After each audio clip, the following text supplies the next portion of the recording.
Bienvenue, chers abonnés. Aujourd'hui, nous allons aborder le sujet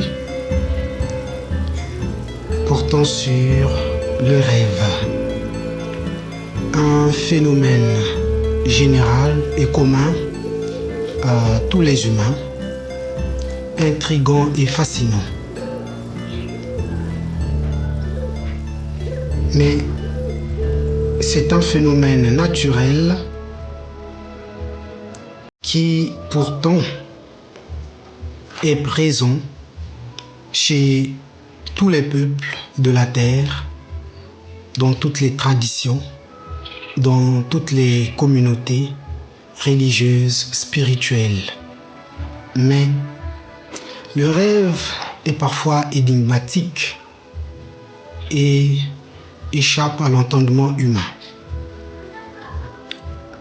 Il existe donc plusieurs types de rêves qui peuvent être interprétés différemment. Mais de quoi s'agit-il lorsque nous parlons du rêve? Étymologiquement, l'étymologie du mot rêve est incertaine. Ce concept est probablement issu du latin vagus, qui signifie vagabond ou flottant, en référence à la sagesse ancienne selon laquelle, lorsque le corps physique dort, l'âme veille et déambule.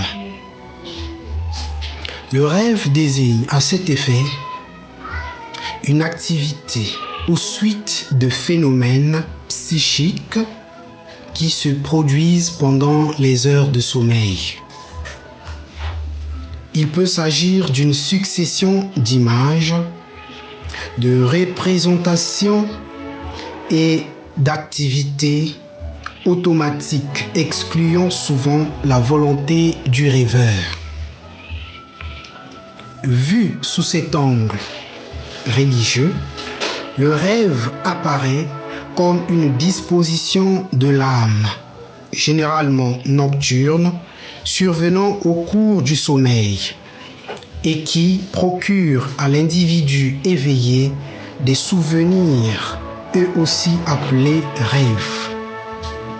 C'est sous cet angle que la notion de rêve s'apparente à celle de songe et de vision. Cependant, tout rêve n'est pas un songe, encore moins une vision. Quelle différence pouvons-nous donc faire entre rêve, songe et vision? Cela prête souvent à confusion.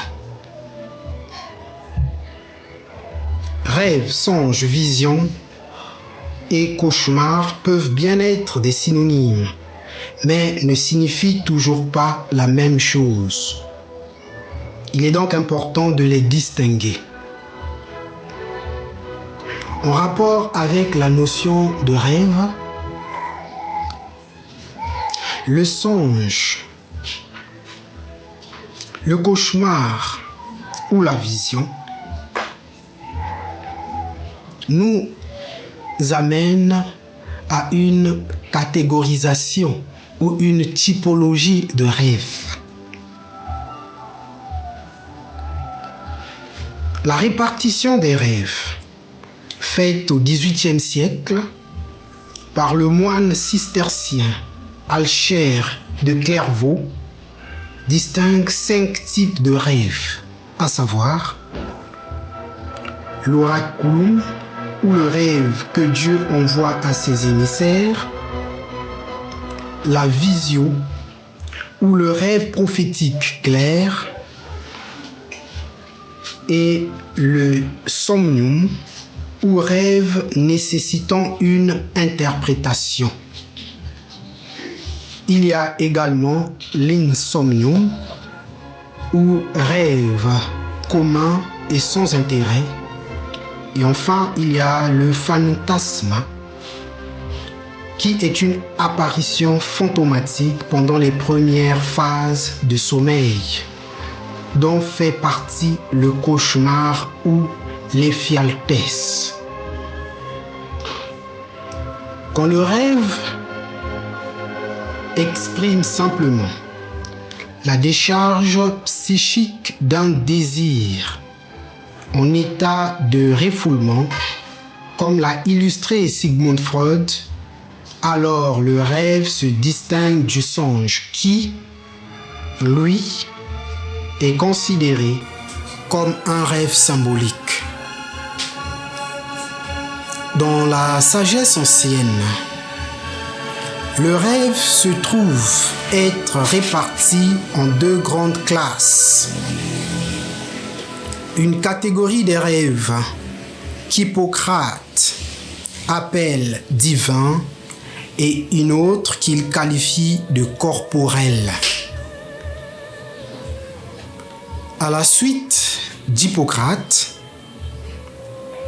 Artémidore répartit les rêves en deux grandes classes qu'il va par la suite subdiviser en plusieurs sous-classes. Les rêves non divinatoires et les rêves divinatoires. La première classe se divise en rêves somatiques ou psychiques, c'est-à-dire qui concernent seulement le corps, et en rêves mixtes, un mélange des deux. Cette première classe de rêves ne concerne guère l'onirocritique, car ne prédisons pas le futur, dit Artémidore. Ce dernier va par la suite subdiviser les rêves en rêves divinatoires sous deux angles ou deux catégories. Celle des rêves théorématiques où la vision coïncide avec son accomplissement et la catégorie des rêves allégoriques qui signifient certaines choses au moyen d'autres choses par des symboles, des lois, la nature, la coutume, le paysage, les noms, des métiers, le temps, etc. Il y aura au finish une 80aine de subdivisions de rêves divinatoires chez Artémidore.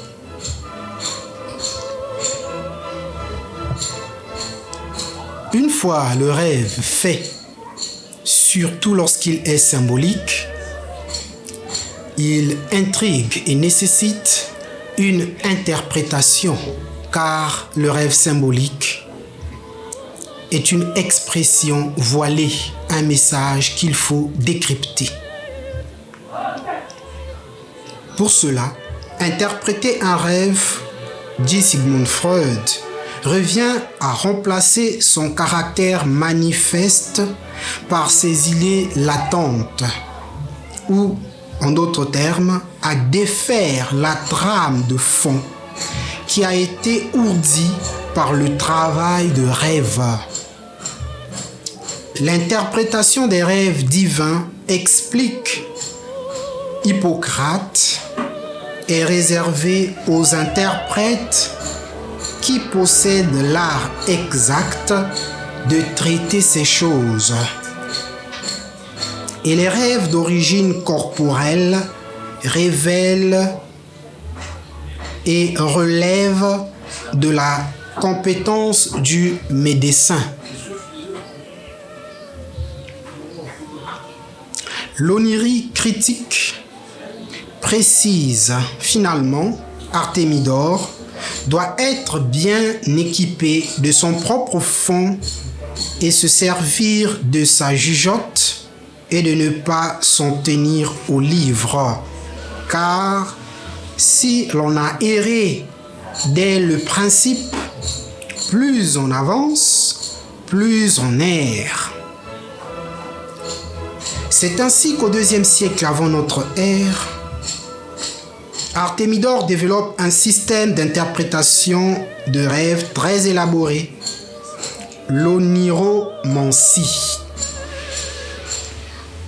L'interprétation des rêves fait appel à un certain nombre de connaissances théoriques ou à l'appropriation des savoirs, mais aussi et surtout des habiletés animiques ou des aptitudes spirituelles adaptées à cet usage et que l'on pourrait appeler sous d'autres cieux par faculté de l'âme ou dons spirituels comme la clairvoyance, la télépathie, l'intuition et bien d'autres. Cela nous montre combien le rêve est un phénomène complexe et interdisciplinaire.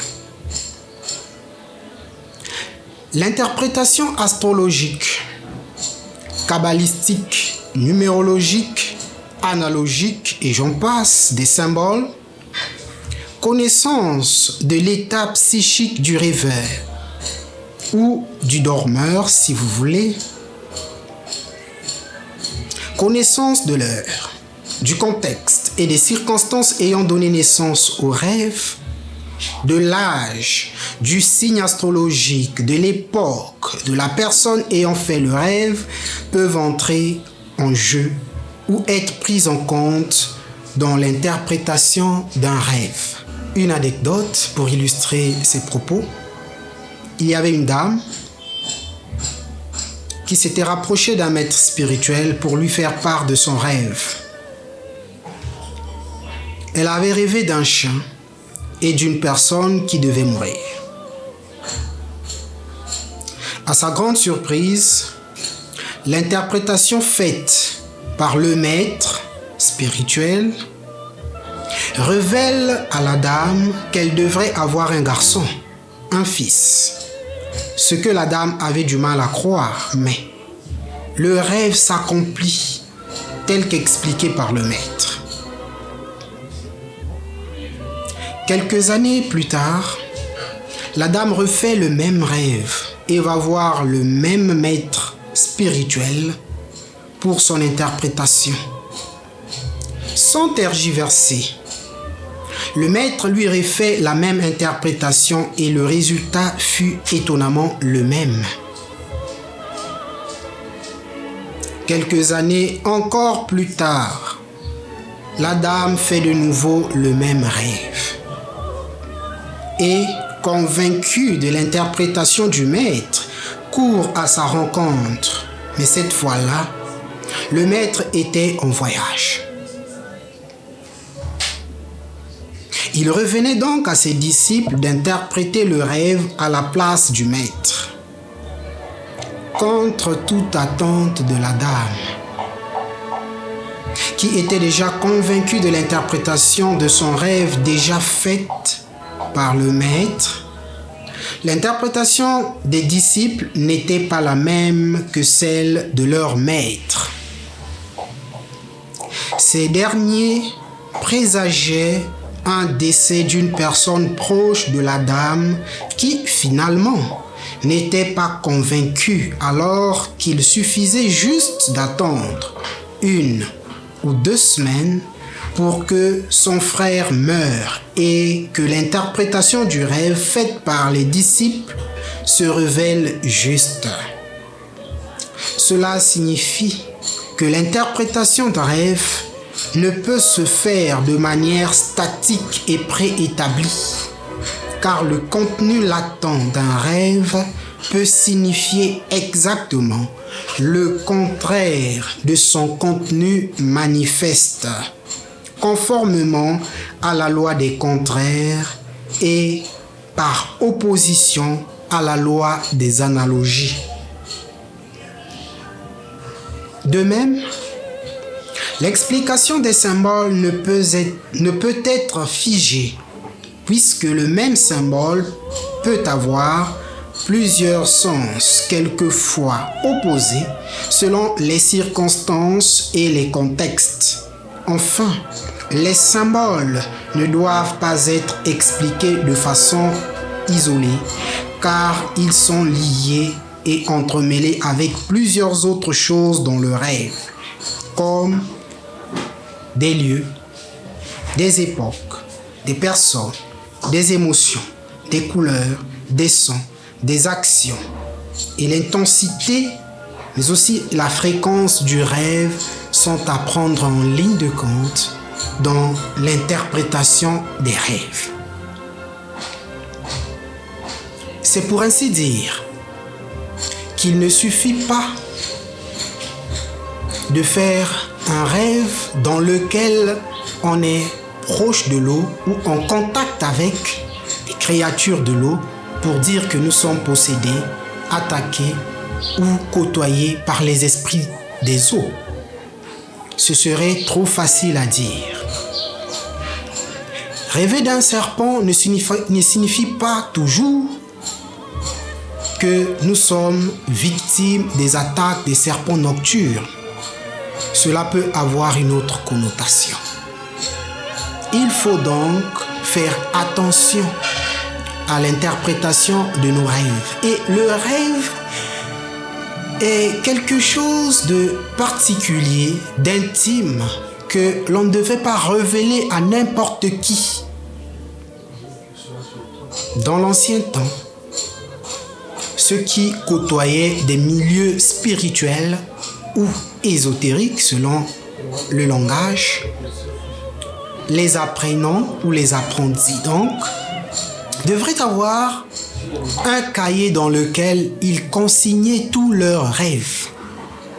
Et ce cahier devait être montré au guide, au berger ou au maître spirituel qui examinait ces rêves-là. Un rêve peut être le langage de notre fort intérieur, l'expression de notre état d'âme ou même de notre vécu quotidien. Il faut donc savoir l'interpréter, savoir prendre en ligne de compte tous les aspects y relatifs. Finalement, la méthode la mieux indiquée, c'est-à-dire la plus pratique et efficace pour interpréter un rêve sans risque de se tromper, est celle de sonder les mystères qui l'ensevelissent par les facultés de l'âme et par le biais de la méditation. D'où la nécessité d'apprendre le yoga du rêve, la science du rêve, la phénoménologie du rêve.